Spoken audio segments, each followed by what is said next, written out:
Hey, Okay. Hello, everybody. Here we are in March. I can't believe how fast the year has gone already, and we're into our environmental series. Of course, you're all familiar with Chris Borick, and you are familiar with him as the director of Muhlenberg College Institute of Public Opinion and the many talks he's given to us on election trends.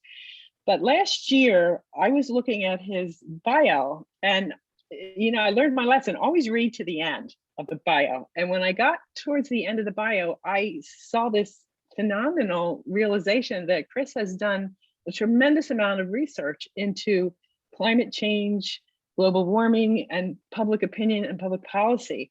And I thought, wow, maybe we can tap him one more time this year to talk to us about these issues. And I will share with you just some of the topics of research that has been published, whether they are articles or books.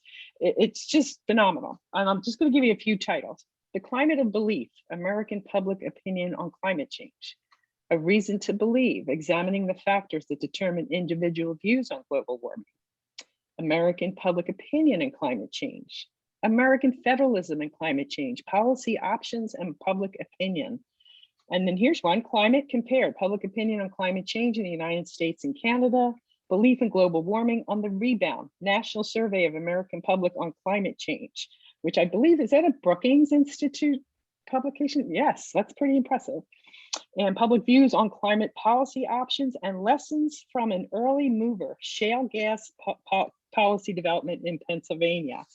So I think we know that the argument maybe is almost moot at this point. I mean, climate change is here, and there are communities in some municipalities around the country that are already working on some new policies to protect their communities. But I'm sure with all the research and publications completed by Professor Borick, we are in for a great deal of information and knowledge about this timely issue. I'm honored once again to introduce Professor Chris Borick to our League Hot Topic March event.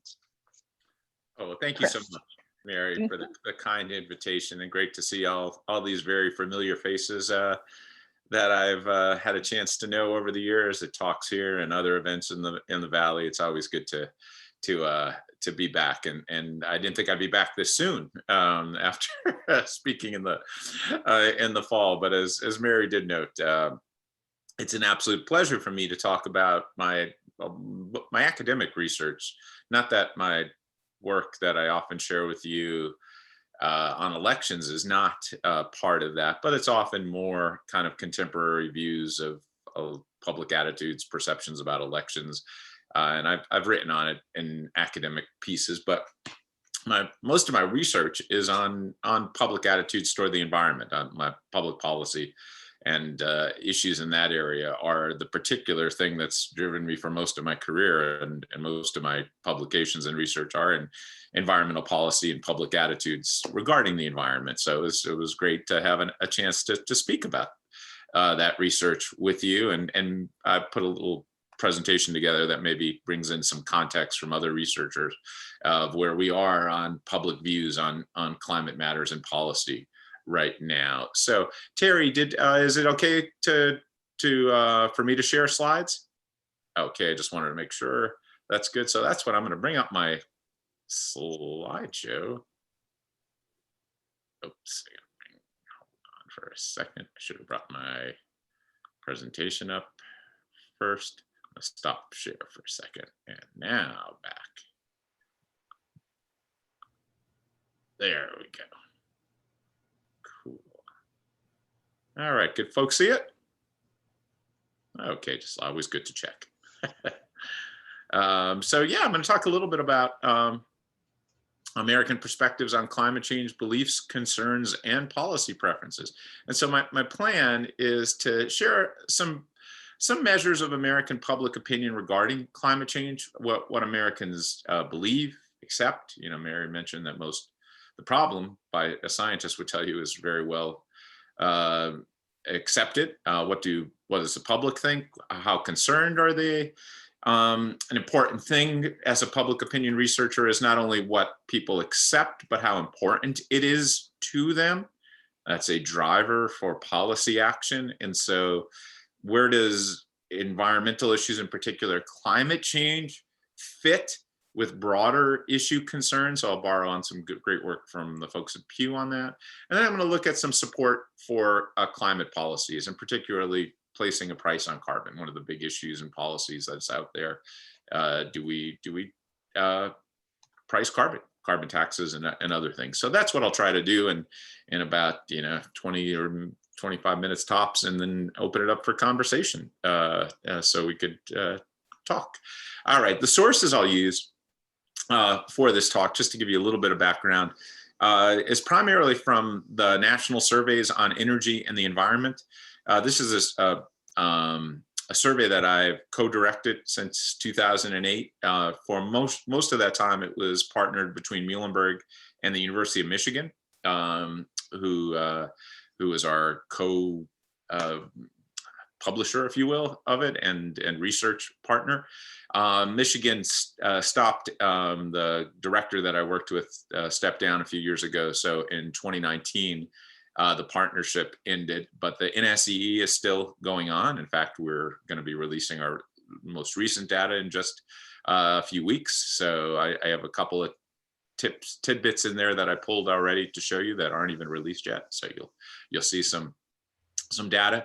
There are the project, the NSEE, is 2 national surveys annually, usually one in winter or in summer, or sometimes spring and fall over the time. They're probability-based surveys that are done, largely by phone, with mostly cell phone now. That's changed over time, as you can guess, like all polling.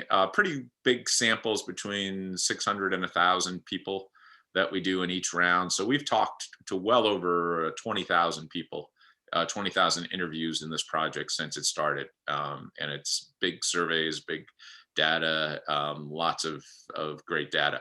But there's also other great sources out there. Folks at Pew, as you probably know, are one of the really great public opinion research organizations in the country. So I used a lot of their data, and I'll use some today.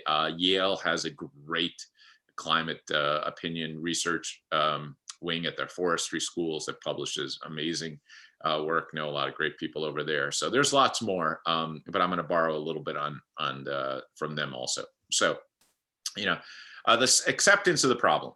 What the scientists agree, we know. Does the public agree? And the NSEE, we just are in the field, just finishing, and I pulled the data right from that. Like I said, it's not even reported yet. This is the first time I've actually shared it with anybody in the public. It's 75% of adults, Americans, indicate that they believe there's solid evidence of global warming. 75%. You could do the math. 3 out of 4. And this was identical to the mark we found last August, and close to what we found just a year ago, statistically insignificant, 73%. And what this does, what's really interesting about this, it's the 9th straight poll that we've had, 9th straight survey dating back now a number of years, where the acceptance levels are over 70%. So we've seen a very consistent number of Americans say that they think there is solid evidence of global warming. And this is really a pretty big change, if you will. And I'll show you what I mean by that. This is leading up to 2019. I'm just having the table updated now, and it's I know it's kind of busy, so I'll try to talk you through it. This was all our iterations back to 2008, where we asked the same exact question. Do you think there's solid evidence of climate change? And you can see there's been some changes back about a decade ago. When we started, our first number was 72%. We didn't see 70% again, except climate change, for 5 years or 7 years after that, to 2015, because there was a lot of movement during this early 2010 period. And it really, this is when the issue of climate change became hyper partisan. It was partisan before, but it became hyper partisan during 2009, 2010, as Congress and the Obama administration started to create policies or attempt to create policies to deal with it. And so scholars have looked at, well, what happened during that period? And a couple factors. The economic recession, there's some evidence played a modest role, There were some weather issues at the time that often there a connection between weather and views that might have dropped it down. But the biggest driver of the decline in acceptance was what we call elite cues, messaging from elected officials, ads, businesses, others that were saying, "Hey, climate change. I don't know. This thing doesn't seem as real, or there's doubt." Um, and in essence, it drove acceptance down by 20 points in roughly 2 years, which doesn't public opinion on a lot of policy issues doesn't move that quick. But the messaging was so overwhelming at the time. While Congress was doing this, you saw lots of efforts by industry, members of Congress, to push the questions and the doubt. What's interesting, though, as I mentioned, starting here in 2016, we hit 70%. We hit it in 2015, and then it kind of dropped back a little bit. But ever since, it's been at least 70%. And I don't have the latest rounds in, but it's at 75. But we've hit that 73 mark very commonly, and now 75. So we've seen acceptance levels basically where they were in 2008 and a little bit higher. And it's consistent, it's durable, it hasn't changed as much. And that's a big thing. One of the differences between 2008 and now, I think, is the strength of beliefs that people have. They're not only about the same level, but they're more intense. And that's what I'll show on this chart. This is the level of confidence that people have that on their views, and it's really busy, so I apologize. But just the darkest blue is the people that think climate change is happening and are very confident. The orange and red are the percent that think it's not happening and are very confident in their appraisal. And you can see over time, the share of the dark blue has been increasing, and the share of the kind of red and orange is decreasing. This was back to spring of 2019. It's only intensified over the last few years, which means this. There's the same number of people, and even a little bit more, that think climate change is happening now compared to when we were looking at this back a decade ago. This is a 2010 number back here that you could see. And what's happened is that they're more confident. In other words, not do they only say that they think there's evidence. When we ask them how confident they are, confidence is increasing, this dark blue. And if we had the next few years, it would be even more consistent over time. So what that leads me to the conclusion is it's harder to move people away from their belief that climate change is happening compared to where it was a decade ago. And that's very important for policy, as you folks very well know. This is one other aspect of this is the percentage that think it's human, anthropogenic caused. So you could believe in climate change and say, well, it's a natural pattern. It's not really, it's just happening. And what this is, the dark blue and the light blue, are those percentage of Americans that think climate change is at least partly caused by humans, either fully dark blue or a combination of anthropogenic and natural causes. And as you can see over time, in 2008, even back then where we had it at, it was 58%. Over the last few runs, and again, I don't have the latest data on there, it's now a significantly higher percentage of Americans, over 2/3, that think humans are at least partially causing climate change. So not only is it happening, but it's being caused by humans, and that's enormous, right? If you're looking at policy avenues, if you think it's natural caused, your issue and your desire for policies might be very different. So that's the big picture. The last three slides are more Americans are thinking that climate change is real, more are confident that it's occurring, and more think it's caused by anthropogenic human-related factors. And so those are big underlying conditions. As I'll talk about, it doesn't make it necessary. It's not a necessary, well, let me put it this way. It's necessary to have that underlying belief if government's going to move. They're unlikely, elected officials, this, to move unless the public is buying into the problem, but it's not sufficient. It doesn't mean just because people think there's a problem that government will act. Other things have to be there. So it doesn't determine, but it's necessary. So that's a big, big stage that I would say that we've entered, that people are now more accepting, more confident. What's really important to move policy, evidence from scholars show, is the saliency of the issue. How important is it, right? There's only so much on a government agenda. And therefore, if you want to get on that agenda, you have to have an issue that is not only that people accept, but they also think it's important. And that's where the issue over the last few years and lots of the last decade has, I think, been a problem for climate change. More people believe in it, but how salient, how important it is to them. And it's remained, as I'll show, fairly low. It's gaining in saliency, but not as high. This is from Pew. This is looking back, Pew, they've been studying this issue like the same time frame we have.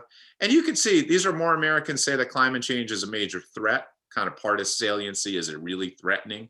And it was 44% back in 2010. It took a little dive, as we were showing. And then over the last few years, like we found, it's with beliefs, the saliency, the threat level has kind of stabilized at a fairly higher level in the 60s. So it's risen as a threat to American public, modestly, but significantly. But there are partisan gaps, and I apologize for this. It looks a little blurry and it's very busy. I love this. Pew does this. They put out every year should be the top priorities. And this was last year during the beginning of the year of 2020. And they asked what should be the priority for President Trump and Congress on issues. And this is the percent who say that these issues should be a top priority. And you can see this is the total over here. So an issue like terrorism, 74% said. The economy, 67%. This is pre-COVID, by the way, when they did this. This was like last January or February. So COVID isn't on there. Global trade and down at the bottom, 42, and race relations too. That was before some of the big issues of last year. So kind of context. But climate change, as you could see, is at 52%. So it's a middle of the road issue in terms of saliency. That kind of masks some good news. It was traditionally over in Pew's polls over the last 10 years at the bottom, almost always at the bottom of the issues. So this is the high water mark last year at the beginning of the year to get up to 52% was actually a rise. It was usually down in this low range. But you could also see something on this chart that's very important.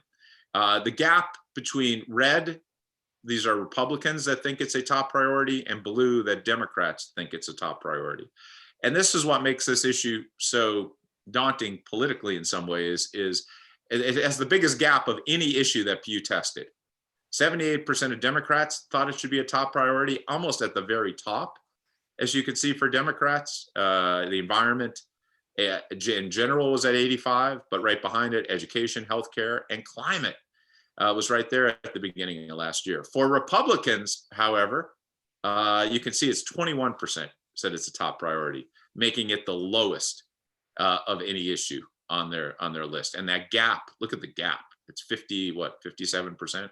I could do my quick math. That's enormous. Other issues like Social Security, almost no gap. Crime, hardly any gap. Economy, not that much of a gap. Jobs, infrastructure, the gaps are pretty small. They're there.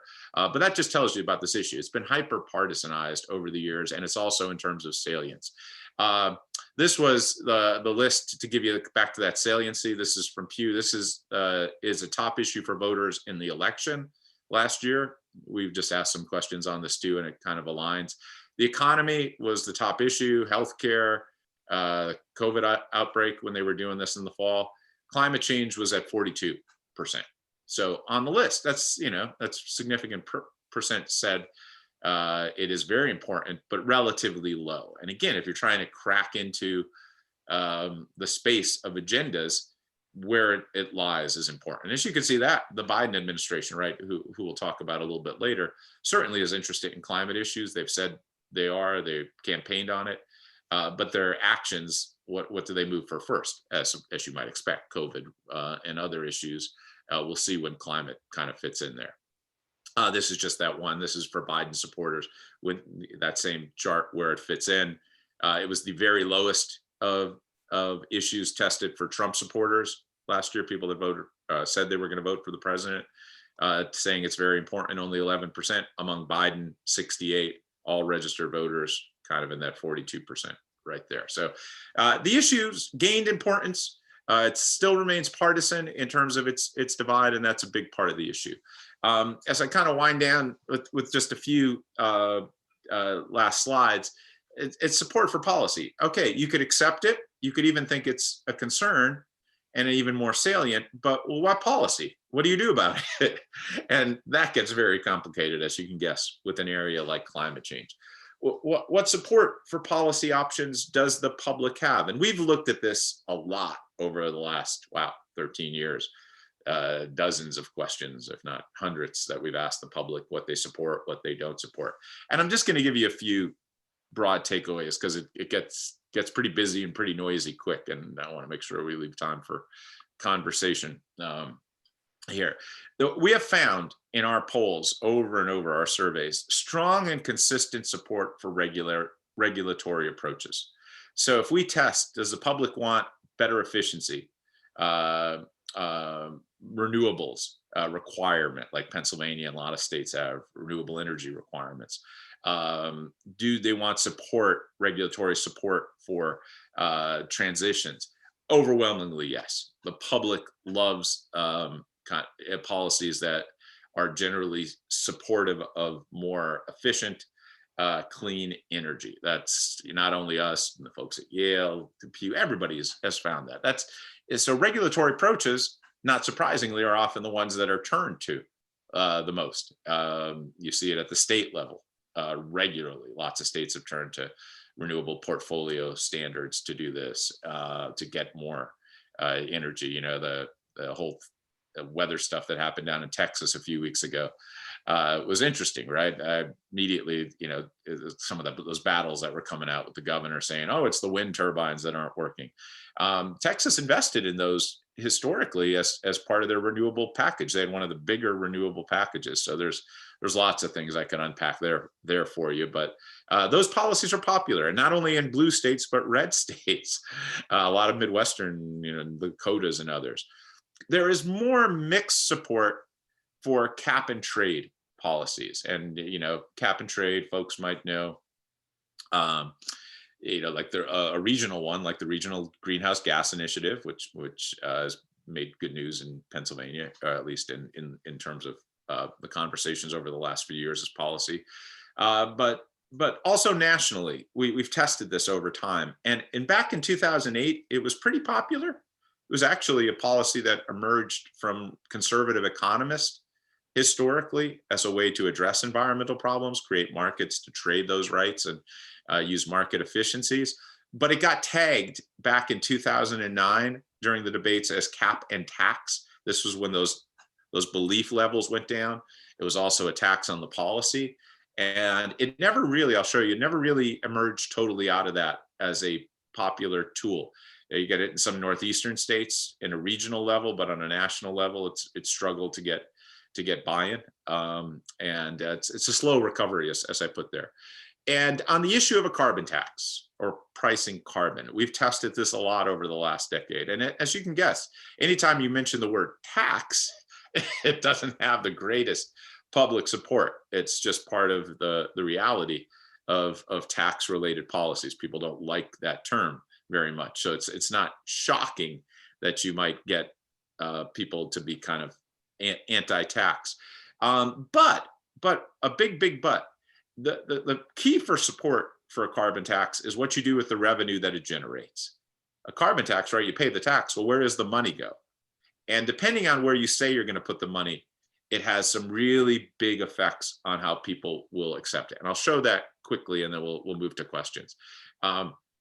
Again, I'll apologize for a little bit. This is a support for carbon tax and cap and trade by various waves we've looked at over the years. And I think the last one I have in there is like 2017. We have some updated things, but just to show you, when we started back in 2008, this is cap and trade here. Then the blue is support, red is opposition. So you could just look at kind of the pictures. Cap and trade was pretty popular. Carbon tax, not as much. you could see 36%, about a third of people, many more opposing it when we framed it for folks. But cap and trade. Then when we started testing this, after it kind of started getting tagged as cap and tax as a policy, you can see what happens. It starts to decline significantly by 2010. This is after Congress tried to do it. And you can see cap and trade come almost down to where carbon tax levels are.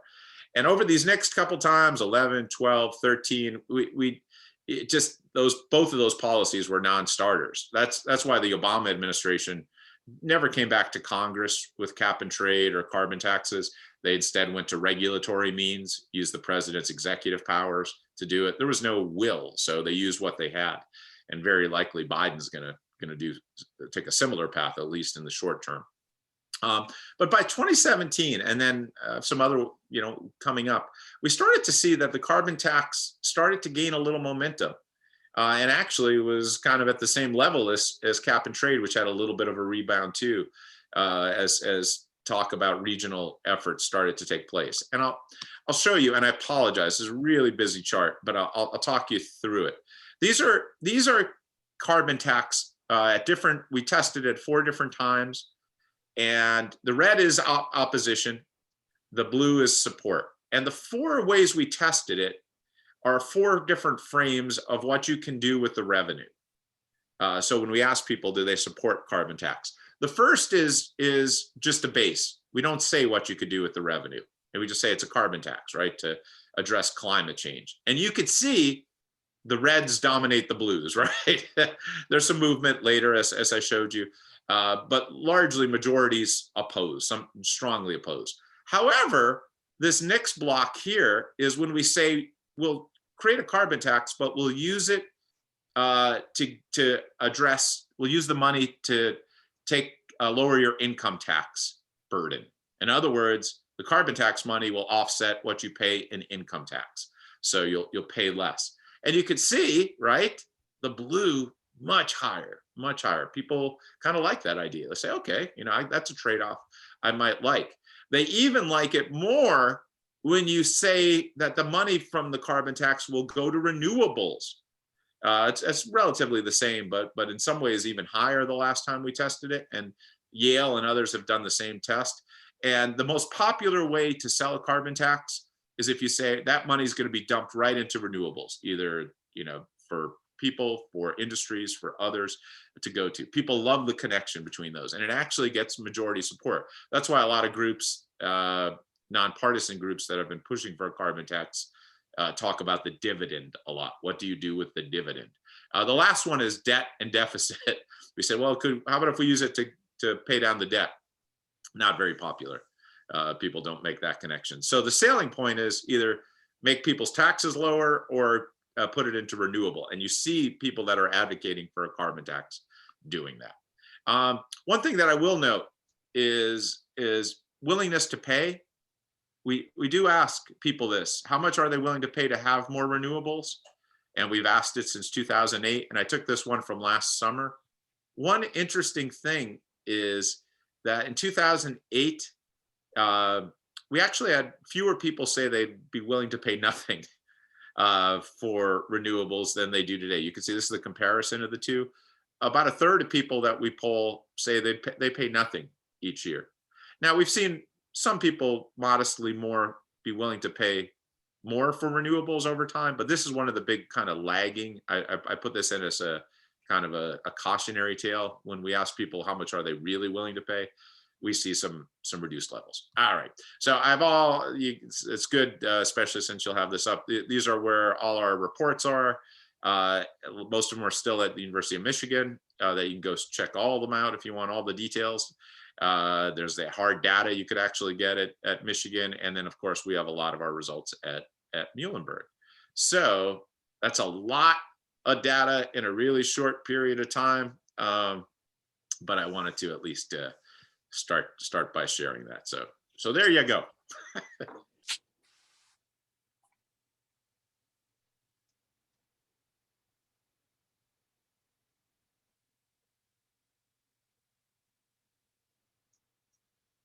Bill has a question. My Yeah, husband. thanks, Chris. That was a great report.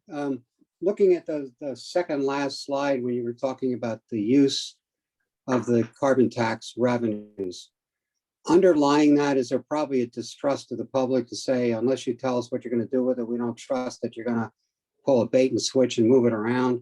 Wouldn't that explain, in addition to the fact that there's a very good correlation between carbon tax and renewables, but the fact that it's being targeted to something, I think, would allay some of the concerns that you play this bait and switch that seems to happen all so often with tax revenue.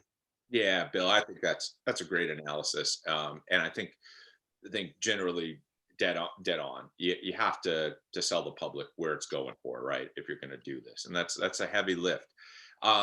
It's important where it goes though, right? I'll just Mhm. a bit of a nuance there. You know, when we say for something like debt, it's like, no, I don't want it. I don't want it to go for that. But it was targeted to kind of a swap for income tax or renewables, which people see as the connection, right? As you're kind of building in, it really does bring up the level of support. And as I said before, our results mirror a lot of other results. Yale, who's done a lot of work on this, their climate center. And that is the connecting it. And so you've seen over the last few years, organizations that are advocating for this, and some with pretty bipartisan support, say you got to lead with the dividend thing, as you were alluding to. You got to make sure people know where you're going to use that money for. And so I think strategically, not advocating, but if I wanted to see the pricing of carbon, I would spend tons of time on making the case for where that money goes. Thank you. You're welcome.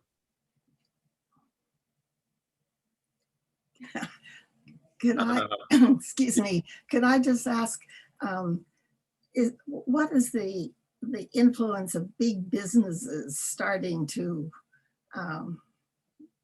go towards carbon tax or cap and trade rather than just ordinary people who are for or against it? Oh, that's such a good question. And there is a synergy. There's a synergy of, you know, the big business takes its cues from public opinion. They like seeing where the public stands and what's interesting and what's important to the public.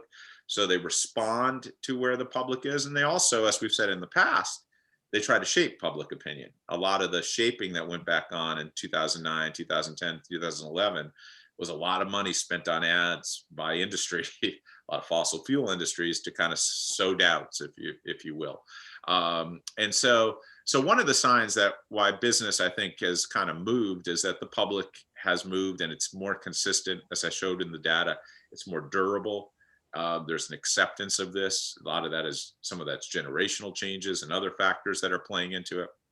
And so you see businesses, you know, GM and Ford, right, when they make announcements like they're going all electric, that's recognizing, you know, some absolutely business and market types of things, but also kind of where the public is and where they might be headed. And so yeah, I think they're doing that. And they're also, you don't see as many efforts, right? Even the oil industry hasn't put as much effort into trying to sow doubt as they once did. And that's important. A lot of that's public opinion, being more durable and resilient to change than it was 10 years, even 10 years ago. So great point. I have a question. In the first and third graphs you showed us, there were actually two dips. You addressed the first one. The second one, I think, was around 2014. What would you attribute that one to? Yeah, it was actually a similar type of scenario. That's a great observation, Jerry. The big dip, if you will, the big dip came in right after Obama came into office and targeted this, and the confluence of the recession and a whole bunch of factors. The little dip that you identified, kind of mid-decade, really came around the same time. It was after the 2012 election, and President Obama was starting his Clean Power Plan policy, moving the U.S. to eventually sign in the Paris Agreement. to try and kind of move policy forward. He wasn't going back to Congress. There was no chance of getting legislation passed, but he was being very active and engaged. In his second term in office, he prioritized climate as one of the big issues. And it was drawing some pushback. It was drawing some pushback by industry. It was drawing some pushback by Republican leaders, again, kind of making it more partisan, pushing back against what the Obama administration was doing. There was some, again, about of messaging to the public to try and move them away from support. So it became kind of a light version of what happened in 2009 and 2010 that really played it out. That's the best kind of social science that we have on what happened during that period. It's a wonderful question. Great observation. I have a question, Chris. Sure, Mary. Given the fact that we know that Biden has put climate change pretty high at the top of his list, do you think, given the facts and figures you've shown us today, that this is a good time for him to be pushing some new policies? And do you think he'll be more successful with legislation over executive orders? Oh, these are macro level questions, Mary, and really, you know, I teach environmental policy in the fall. I'm thinking this is going to be things we're going to talk about. Yeah, public will is there. It's much more accepting. It's different than where it was, you know, 10 years ago when Obama was kind of in this position. But I think the easiest path for him that you will see is that he'll start with administrative executive actions. You know, obviously he has already things like Paris, signing back on, changing a lot of the policies, changing kind of the institutional structures of federal agencies, all those things that he could do to move the ball in a way that is taking the issue much more seriously. So I truly believe you'll see lots of continued executive orders, regulatory actions. You'll see those, you know, across the EPA and other federal agencies, and they're already happening. If you're following them, they're occurring. So he's taking it seriously. He's acting on it. He's going to move the ball as far as he can, generally as far as he can through executive powers. And then the big question is, what do you do with Congress, right? Something like a carbon tax, of course, would need legislative action. You can't do it through regulatory or executive actions alone. And so he's got to think where and when that can come together. The list of priorities, of course, is enormous that he's campaigned on, and we're seeing that, right? COVID first, try to get that underway, and of course, yeah, as we see that what's going on in the last few days, as an action of that. And then where does he turn priority wise, right? Because there's a whole array of issues, and there is some synergy. So if you take an issue like infrastructure, right, I think there's the natural place where you could take one of his policy areas and align it with climate policy very, very nicely. And sometimes even some of those issues are, you know, they're adaptive measures that are popular in communities dealing with sea level rise and other things, which is a big issue. One of the things we're looking at is how climate policy is complex, right? There's mitigation, trying to stop it from happening, which certainly is a priority of a lot of these things.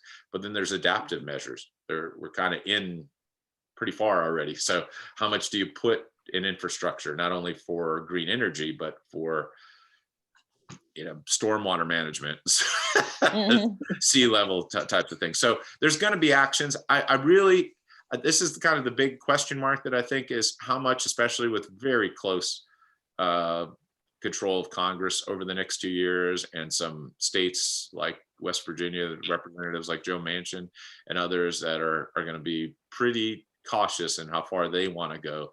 What's there, right? What's there? What kind of deal can you get in Congress? So I have more questions than answers on that right now, Mary. We'll go full force with executive actions. Okay, good answer. Thank you. You're welcome. Yeah. And do you think there's, as far as beliefs in climate change and global warming, do you see a regional difference around the country? Like, for example, California has wildfires, so maybe those people are more tend to believe that climate change is bringing more wildfires to their state, or like Texas, what they just went through, perhaps there'll be a bit of a change of heart with some of the residents there. You know, like I'm sure there's pockets around the country, people who live along the coastlines. Yeah, you certainly see that. You know, we ask this question all the time when people tell us they think it's happening or not, is we ask an open-ended question. So what's the primary reason you think it is? And a lot of people point to their experiences, right? They point to changes, you know, in their local weather, their regional weather. People point to things that they know, like their gardens, right, growing differently, or lots of kind of entry points that we use to do this. And so you do see some of that, and there are regional differences, and there's partisan, you know, if you give me one variable to explain differences, I'd say, well, just what party is the person, right? So if I had to explain, it's an enormous partisan difference. But the region matters, gender, age, whole bunch of factors matter. But there's this interesting process.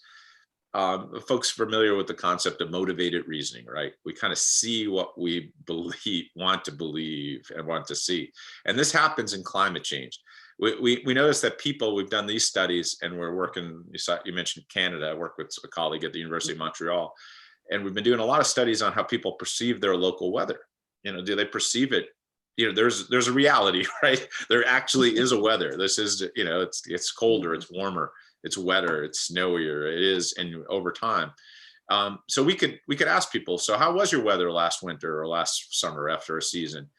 And what's interesting is people that are skeptical of climate change, that don't think will report weather that doesn't exist. They'll say, oh, if it was snowier or colder, they'll say, oh yeah, it was. If it was actually much warmer, even record warmer, they'll say, no, it was no different. It was just cold. As opposed to people that accept climate change are much more likely to tell you, like if we ask someone, hey, was it snowier in Pennsylvania where you were this year? And they accept climate change, oh yeah, it was snowier or colder. They'll kind of observe the weather that is. So it's complex. It really is. There's this interaction between kind of your ideological worldview and how you see things that climate change very much is part of. So it's really fast. As a scholar, fascinating. It's kind of a unilateral motivated reasoning. You would think people that believe in climate change might want to say, oh yeah, look, it's warmer, right? But they're more likely to report it as is, as opposed to those that don't. So really fascinating. That's interesting. Yeah. A little scary too. Yes, it is. It is. Yes. Yeah. If there are no other questions, I wanted to just make a question. Jan has her hand up. Oh, okay, sorry, Jan. Okay. That's okay, Mary. That was actually my question. Your second question was actually my question, so you can move on. Sure. Sorry, Jan. It was a good question, Jan. Thank you. One observation I made, our daughter was down in Tampa for medical school. And when I was down there visiting, of course, I'm listening to the local politics. And they have a general hospital, their only level 1 trauma center that's on an island, basically south of Tampa. And the roadway over there is very low and close to the bay. And both Democrats and Republicans have been discussing, if there's a category 4 or 5 hurricane, that trauma center could be cut off from the rest of Western Florida. So they're working together because they see a common problem. Do you see that maybe being a force in Congress, or is that too regional for that to happen? No, it's a great point, Mary. And I do see that's, like I talked before, for adaptive measures, sea rise stuff, those things. You know, it doesn't matter if you're a Republican or Democrat and you're dealing with it.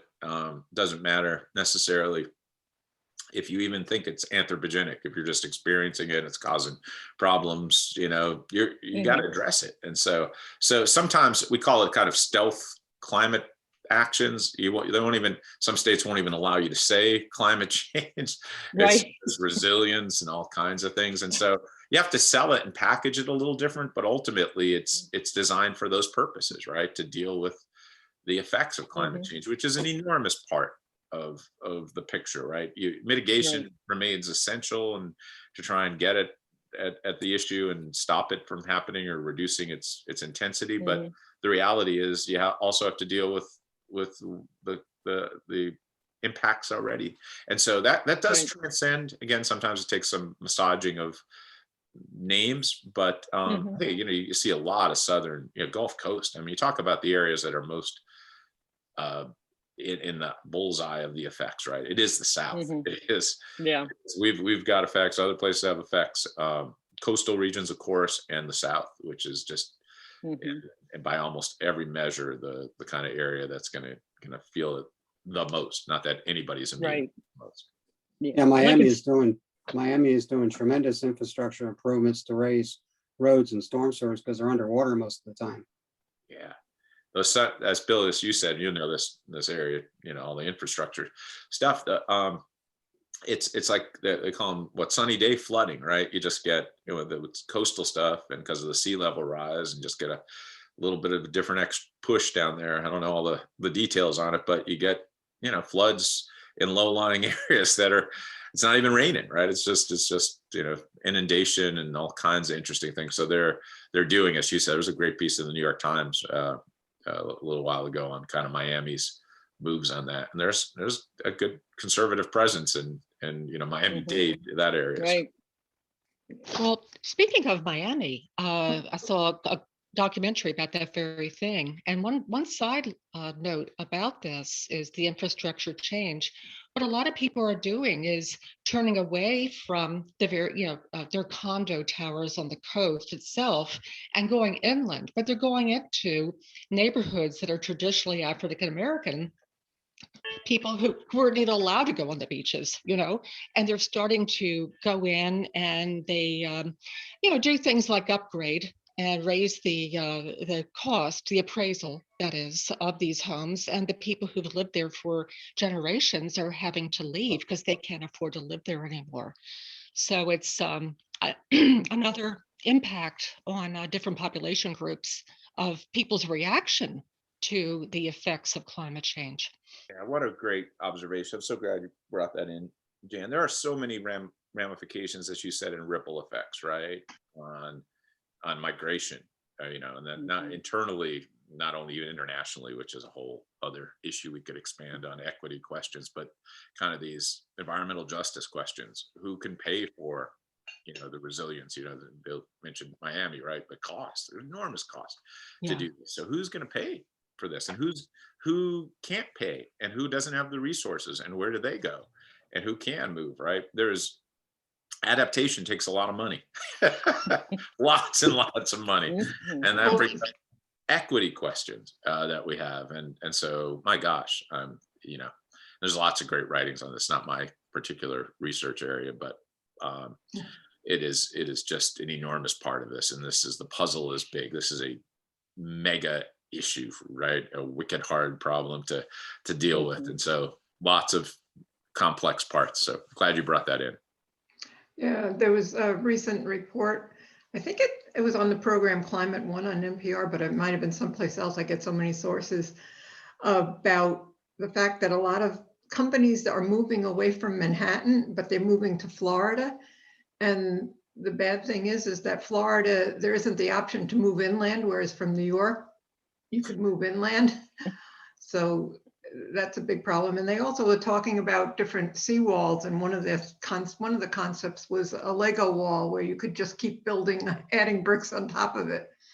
It's fascinating, you know, the engineering types of things. And we'll see this, right? We'll see. And I didn't even bring in one of the areas that I'm very interested in, and I've been studying in our polls over the last few years, are kind of geoengineering fixes, right? So adaptation, there's kind of three. You got mitigation, you stop the stuff from going in the air and try to stop it. Adaptation is you kind of find ways to deal, right, with it, for what it occurs. And then there's the other ideas of, can we kind of find geoengineering ways to do this, sequestering of carbon. You know, there's all kinds of interesting ideas out there. And I've been tracking this for years. Like, does the public, how much confidence they are? And how do you see them in play with each other? If you're not a big mitigation fan, are you really big at adaptation and geoengineering?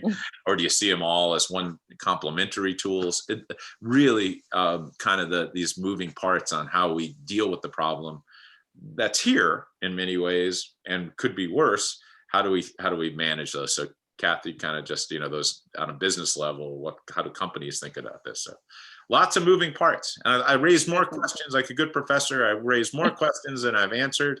And I leave you to solve them all. That's a great way for me to end. Yeah, you certainly have raised a lot of questions. This is not as simple a topic as I thought, not at all. So many moving parts, like you said, and it'll be interesting to see the trending in the next 4 or 5 years.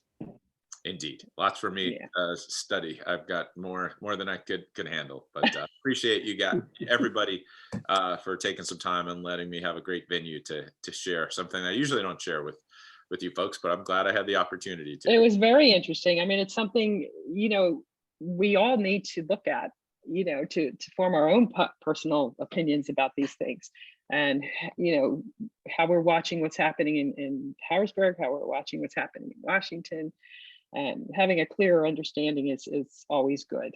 Always good. So Chris, I want to thank you again. I want to thank you for doing double duty this year. This was fascinating. And if there are results of more studies that come up and you want to come back and you want to fill us in, please contact us, and we'd love to see it, because this is going to be pretty high interest level topic, I would say, for the next 10, 15, 20 years. That I will guarantee you, Mary. I'll be happy to. Maybe it'll be good to, as much as I like the Zoom and the convenient access, maybe it'll be good to see you folks again over a lunch, face to face. I think so. I think it's coming. The light's at the end of the tunnel. That's it. I'll get the proverbial free lunch. So right. Yeah. It's good to see everybody. We can't wait. Thank you so much, Chris. Thank you, Chris. Thanks again. Bye-bye. Okay. Bye-bye. Thank you, Chris. All right, Okay. Mary, do you have anything more to say, or? The only thing I have to say is this would be a good time in the month of March, as we're doing our legislative interviews, if people want to write letters to the editor about redistricting and opening up the process, making it transparent. And if you want to go along and interview your legislator, we might be combining fair districts and the legislative interviews together. So, which isn't a big thing, because the big question for fair districts is also one of the questions on the legislative interviews, the LACRA bill. That's right. So That's right. write those letters. Okay. That's right. All right, thank you. I just have 1 or 2 items before closing. The 2021 government directory has been printed and is ready for distribution. Jan Little, Cheryl Winters-Tetro, and Caitlin Moyer have done an excellent job on this much appreciated publication. As recently noted in the voter, we're looking for people who are willing to help deliver some of these directories, and it's an opportunity for you to get involved. If you're interested in helping, contact Donna or Charlie Barker, who are managing the distribution. The board will be meeting later this week to set a date for the annual meeting, which has always been a luncheon held in May. Due to the pandemic, this will be a virtual event. Of course, we all look forward to the time when we can meet in person, but just not yet. Meanwhile, we will email you the date as soon as it is set. So our next hot topic speaker will be Mamie Mensah. Speaking on eliminating the idea of waste, and the date is April 12th. So I want to thank you for joining us. Enjoy this winter day, and we have a nice forecast for warm days ahead. So thank you. Good. Great. Bye. Okay. Okay.